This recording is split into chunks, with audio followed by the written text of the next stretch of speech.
I think that makes it tough for the team as well. Well, you could exactly, yes. Well, we see your two drivers with such a different driving style, and every track where you have round corners have to cool through them. George is doing better. Point, break, get out quickly, Monaco, Montreal, and Kimi is doing better. So is that why there's a gap today? I mean, we're speaking about tiny gaps, but you're right. I mean, Kimi is late on the brakes, fires the car into the corner, and George is more smooth. But I don't think we should generalize in that way, because both are relatively adaptable. But as a recurring theme, yeah, Kimi is more brutal with the car, and George is more smooth. Does it make it more difficult in the long run to develop the car then, when you have two driving styles completely different? I think what George did is that in Miami he wasn't quick, and Kimi was, like last year. And then George said, okay, what is he doing on the other side of the garage? And they tuned the car mechanically and electronically more to what Kimi did. And that didn't work. Didn't work for George. And after Monaco, he kind of came back and say, I need to reset. I need to go back what I had at the beginning of the season, and you see the result. Now we're hearing that Kimi had a few battery issues in the final sector. What more can you tell us? I think he pushed the button maybe a tiny bit too late, and it didn't have the full deployment, but it was tiny. Now, I had a lovely chat with George yesterday, or day before, Thursday, and he was saying, look, what it might seem to the rest of the world is that, you know, Kimi's obviously the hot favourite and everyone's supporting him within the team, but actually I'm getting just as much support behind the scenes from Toto. How do you manage two drivers this way? I mean, you've got a bit of experience. I always try to be super balanced. Alain Prost once told me at the beginning of my time in Mercedes, I asked him what went wrong between Senna and you, and he said that the team was never transparent. We never knew who is the loved child, and I try to do the opposite. Pressure when pressure is necessary, and also the odd, put your finger out of your backside. But then lovely image. Lovely image, yeah. And on the other side, also put my arm on. All of us put our arm around them when they need the support. And I feel that I'm happy to hear that, because none of them can say we are not giving them equal treatment, equal support, equal love, and I think it's down to everyone that to never make them feel that it's not going in that direction. But do they require a different approach? You know, everyone responds differently to carrot and stick. Do you have to handle them differently? Yeah, different personalities, and they handle things differently, and I'm generally very impressed, because when you look at Kimi, Sunday night he wins the Monaco Grand Prix. We go to the gala. What does he do? No, there's no drinking, there's no partying. Next day he's fishing with my 9-year-old all day. Complete relaxation. He doesn't bother with a girlfriend, about nightclubs or beach clubs. So he's not a real Formula One driver then? Well, it's the hunt thing, no, I think he sets the level at the moment. And it's about marginal gains, every marginal gains. And on the other side, George is in a little bit the same situation. He has his girlfriend, and they keep between themselves. And how can I say? It's just they're pushing each other so much that there is no giving up of the tiny margins. You've got to do what works for you, right? Yeah, but I have a tough one. I think Kimi's closer in age to your son than he is to you, in fairness. Yeah, it's true. 9 to 19, yeah, it's pretty close here. Tough question here. The goal is to be world champion, obviously, with either driver. But if you went with Kimi, you rewrite the history books with the youngest driver ever. Does that weigh in the balance a little bit? Whatever is the outcome, we're happy with that. I mean, if Kimi does it, it's unbelievable. It hasn't been done before. If George does it, it's long deserved. Then Kimi's time is going to come. So we are totally open to that. May the best man win, and we're trying to keep it fair and open and transparent and lovely and pressurizing whatever is needed. Good luck with that. Good luck. Nice, happy family. It is a 10-year anniversary from that infamous crash between two of your drivers in 2016. What kind of race can we expect tomorrow? Hopefully not that kind of drama. Well, yeah, when Leclerc went out on the exit of that corner, I said, I know that corner. That was when they collided.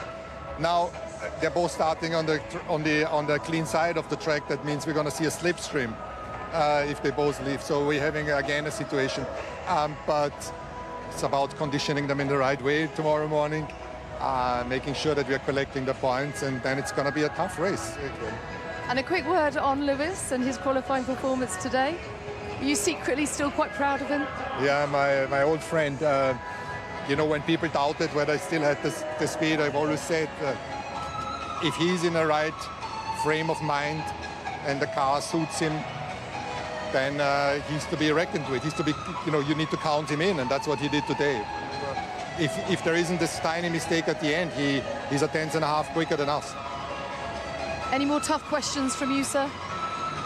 Yeah, the fact that you have a Ferrari in between you and that gap, do you think that in Oslo, well, your start seems to be good now, but could that be an issue in this race? Or the way the track is on tires and tough, you definitely have the advantage anyway? Yeah, I think it's going to play out in tire degradation, and we've been quite good in the long run yesterday. But it all depends on the start. You know, if Lewis is ahead after the start, that's going to be a tough one for everyone. So I'm really curious to see how that pans out. And so are we. If I can put myself already after lap 1, and that is the nicer feeling. I hope you get some sleep tonight. Thank you very much for your time today. Okay, right, let's head over to the Sky Pad. Karuna's there. Thank you very much, Natalie. We heard Toto just talking about the last sector there for Lewis Hamilton costing him. So let's take a look and see if we can find where that is. So on the left is George Russell, on the right Lewis Hamilton. The first all-British front row here in Barcelona, by the way, for the 36th time that we've been here. Now, let's take a look. First at turn 1, slight differences in the line here. See, George gets a bit more on that inside curve. Lewis slightly wide there, and that compromises the line. It tightens up the line for turn 2, and that has a knock-on effect for turn 3 as well. So as we come out of this, we'll use some lines on the left-hand side to sneak up to the 100-meter board. And you can see George is slightly ahead, and that came from just that slight difference of the apex of turn 1 having the knock-on effect. Through turns 4 and 5, though, the Ferrari has got better grip. We've heard all season long other teams talking about how good the Ferrari chassis is, how much downforce they've got. Just look at turn 5. Lewis carries a bit more speed, slightly wider line, but the car's front end rotates and allows him to pull some back. So when we just look here at that exit curve, he's now ahead. So from being slightly behind in just those 2 corners, Hamilton and the Ferrari are now ahead. And in fact, as we get through 7, he just carries more speed through the apex, and comes out of it ahead as well. So you get to the top of the hill at turn 9, and I'll just use that curb on the exit. You can see Lewis is quite a bit ahead here of where George Russell is to that line. And this is what Toto was talking about. In the first 2 sectors, it is advantage Lewis Hamilton. But it's at turn 10 where it goes wrong for him. So just looking at the line, Lewis has already deviated away from that. He's turned in at a shallower angle than George Russell. George has chosen to go straighter for longer and then turn in later. And that has worked out well for him, because watch, as Lewis goes in, it's a bit like I was showing earlier with Charles Leclerc turn 4. Turning in earlier sets you off on a different trajectory, and he just has to carry this understeer. So now he's having to wait. George has managed to rotate the car. Lewis has now gone out wider, but going in earlier, he's gone out wider. He's on the dirtier part of the track. Watch his hands there, and he gets a big snap, and that has cost him. So that's A, cost him time through that corner. B, it's cost him tyre temperature as well, because he's just been sliding around a bit more. But the Ferrari is still good in that final, the long right-hander at 12. And you can see just using, tell you what, the red curb, he's a smidge ahead. He's still hanging on a smidge ahead. And even an upshift just on the exit of the corner, driving up to the line. And that was really where George managed to pull some back. So the mistake at turn 10 for Lewis, and then George's run through the final corner, that's all it was. But 64 thousandths of a second. A fantastic lap from both of those drivers, Natalie. Back to you. Thank you, Karuna. It really was. I mean, Lewis has just got a spring back in his step, hasn't he? It's his first front row start for Ferrari. Did it surprise you? Well, we've seen him very aggressive early in the season. It looked like he was having fun with this car. He's having fun with his engineer, and that means he can work on his setup. He can get it better. He can make the car his. And, you know, it shows it's all in the head. When you're feeling good, when you believe you can, you end up doing. And that's working for him. Hamilton starting the race from P2, and he has, of course, had 2 consecutive P2 finishes.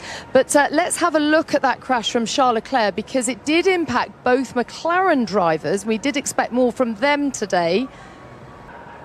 And a forlorn looking Charles Leclerc there. It's disappointing, particularly after crashing out with a brake issue and obviously the deteriorating tarmac in Monaco. Well, the internal battle between the drivers is super strong at Ferrari. They really take it. Charles reacts strongly to it. And after two races now,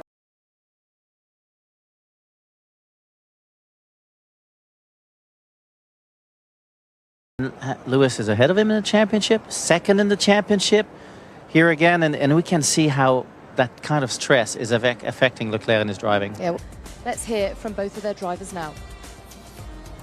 Well, Lando, P4 very close to P3. I mean, some people were talking about the McLarens fighting for pole today, but does that really represent? Well, that represents progress, I think, does it not today? Well, I don't know if it's progress. It's just we're back to where we were pre-Monaco and pre-Monaco. I think everyone got pretty downbeat after Monaco because it was such a shocker of a weekend. We just returned back to the form we had in Montreal. They qualified P3 there, so you know. I think we've taken steps forward. We brought some little parts that seem to have helped fractionally, and at the minute, fractions of a second can make a difference. So I think we're happy. We took a step forward.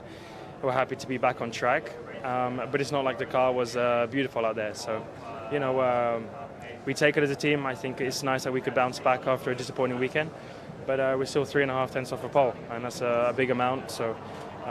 Happy, but not happy enough. Yeah, I think it was at the last corner when the red flag came out on you. That was annoying. But listen, the race looks like it'll be an attritional one. Keeping the tyres in good shape's a key thing. Can the McLaren do that? Can you fight with George and Lewis ahead and fight for the win? No. Our 3.5 tenths off. Around this track, you just need grip. You need a good rear, and this is something we don't have today. So, very unlikely. Thank you. Well, Oscar, how do you assess that ultimately? As a team, you're pretty close, I suppose, to Mercedes. Did you leave anything out there yourself today, did you feel? I was a bit surprised I lost so much time in the final sector, to be honest. I need to look at where I lost it, because I went into the final sector on a good lap and came out of it not that much quicker than my lap before, so that was a bit of a surprise for me. So yeah, I'll have a look, but it's obviously very, very tight. We don't have the pace to match Mercedes. I think even Ferrari have looked very strong today, and I think that'll bode well for them in the race tomorrow. So let's see what we can do. How attritional will the Grand Prix be? We're thinking minimum 2 stops, and who can look after the tyres best might be able to have performance at the end. Yeah, definitely.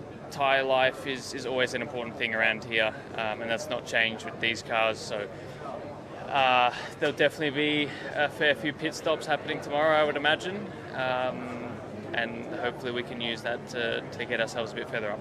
Thank you. Well, Andrea, talk us through that from McLaren's point of view, if you will. You've been strong, car's been strong all weekend. Maybe being quickest in qualifying might not get you the best race result, given the tyre degradation that we've seen this weekend. But were you surprised? Did you think maybe you'd be a bit further up? Well, so far, definitely a more competitive weekend compared to what we had in Monaco. First point.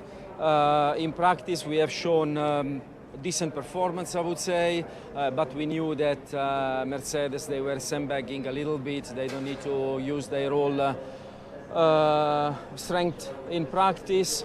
Today in qualifying, we saw that we are back in a situation where 4 teams are very close. There's not much, I think, 1/10 of a second between P3 and P7. We've been a bit unlucky with Lando. The first lap in Q3, it was 250 meters before the flag, when it was red flag, and that was a strong lap. And when you know that you have a strong lap on the board, in the second lap you can push a little bit more. So I think there was a possibility to fight for P3, if not the first row today, but that's what it is. Good position for the race tomorrow with Lando, and as you said, at this track with the high tire degradation and the multi-stops, definitely there's not much influence of the starting position. It's more about race pace and tire management. Which should play into the McLaren's hands, kind on its tyres as it is?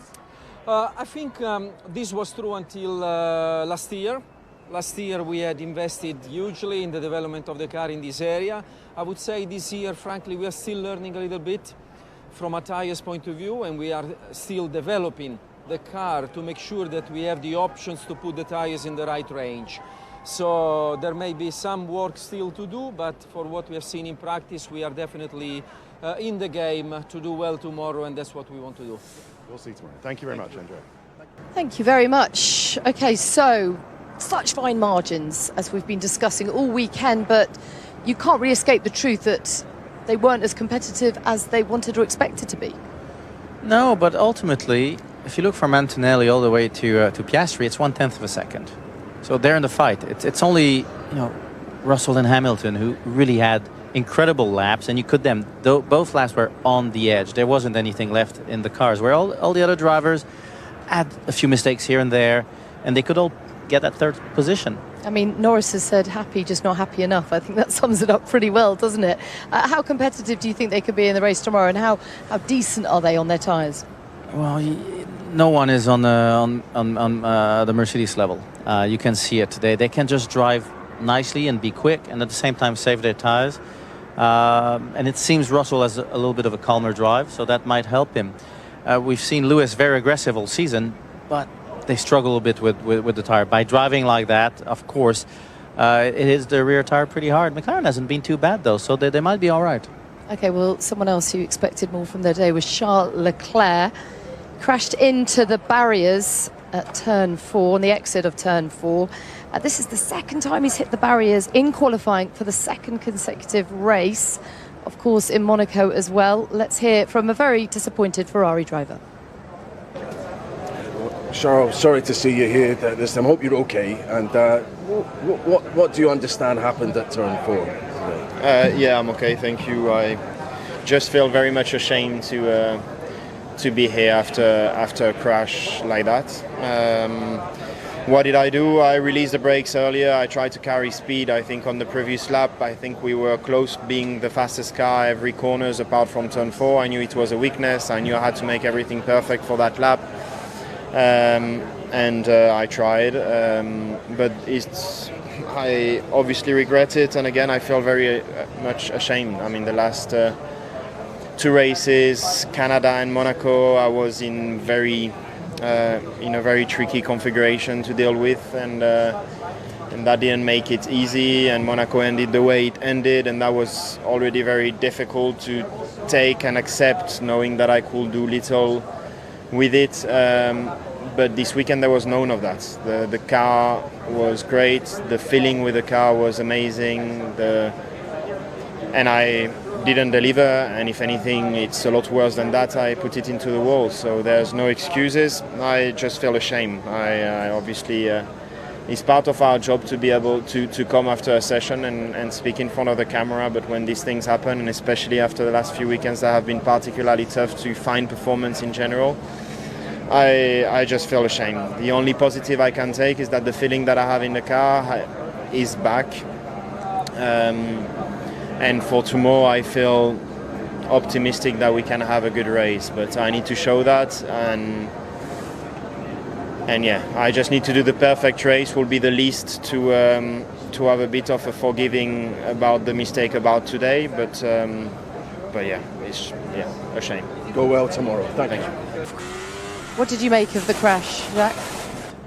At that point, he just didn't want to give up that lap, but there was a crash waiting to happen. When you get sideways, you're a little bit wide, you back off. You know it, and that's why he's a little bit embarrassed now. Well, hopefully he can have a good night's sleep tonight and approach tomorrow with an open mind. Well, he's always been extremely self-critical, yeah. To the point, oftentimes too much.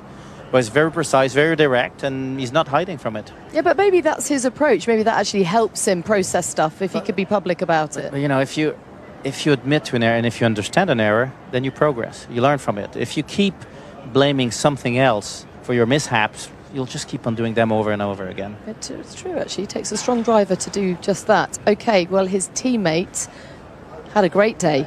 P2 for him today, and we can hear from him now, and apparently pretty surprised with his own performance. I couldn't believe once I came around and lost P1 in Q1. The gap was so big, and I was thinking all weekend, I'm just, why am I half a second off? And I just was just a bit down everywhere. I struggled through 3, struggled through turn 9, and having that confidence in that high speed. But the engineers did a great job with the small adjustments on the setup. Before for the first time actually ever, I left the track between P3 and qualifying. I was like, I got to get out of here, and I went back to my motorhome, and I was on the engineer call just on my phone. But I kind of went away and had a bit of a reset, came back, and I was able to somehow get back on it. So yeah, whatever I did, it worked. So the first time he's left the track since during P3 and qualifying. I mean, that's well, the motorhome is not that far. That's true. It's just a little scooter ride away. But sometimes you need, but mentally, maybe. Yeah, but you need to get in your own bubble. You need to get away. You just need to, okay, forget about it all.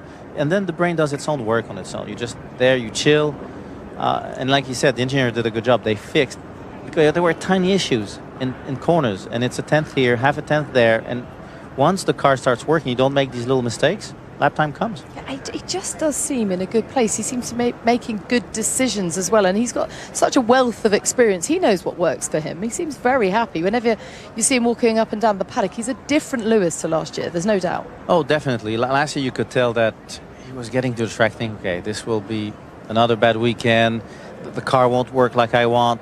My engineer won't understand me. There were a lot of issues last year where he was walking backwards into the paddock, into his car. That's different. Now he's walking, looking strong. You can tell that his mindset is, I'm here to perform. I'm here to maybe not win because the car can, but to get to the front, to beat my teammate, to get good results. And it's working out. Well, it's great to see someone else who's had it working out for them today, Nico Hulkenberg, because he managed to get his Audi into the top 10. Nico, Hello. great lap into Q3. How do you review that session from your side? I imagine, what kind of race car do you think you've got underneath you tomorrow? I think a decent one. Obviously tomorrow is the first true hot race this season, and for sure tyre management, degradation and strategy will be the main things tomorrow. Thanks, Nico. Well done. Well, he was, of course, penalised for that contact with Sainz at the end of the Monaco Grand Prix. So he'll be looking to get a strong race in tomorrow. How impressed have you been with him and indeed Audi? He's really done a good job now, but he's always been good in qualifying since his comeback to F1. And okay, we say it's a new team, but not really. It's the continuation of Sauber. But new powertrain, new people working on the team, and he seems to be very good at making a team move forward. And getting better and better, and he's profiting from it. Yeah, he's certainly a popular driver, isn't he? And that's a key, particularly with the dynamic with the other side of the garage, working well with Bortoleto. Well, he has a lot of experience, and he's been through so many different kind of teams, and he seems to be getting better with experience. Now, that's not the case for every driver, but he seems to be one of those drivers that somehow keeps learning, keeps getting better, keeps finding new tricks. Good stuff. Okay, let's hear from the Mercedes drivers now, shall we? George Russell on pole, and his teammate will be starting P3, Kimi Antonelli. George, really, really well done. Straight, more normal weekend and a pole position for you, but pressure coming in today. So how satisfied are you with that? I mean, to be honest, more than just the pole position, I just had a big reset going into this weekend, and every lap from the start of FP1 we've been in the top 2 positions, and that is what I was most proud and happy about after such a tough run of results, obviously for various different reasons.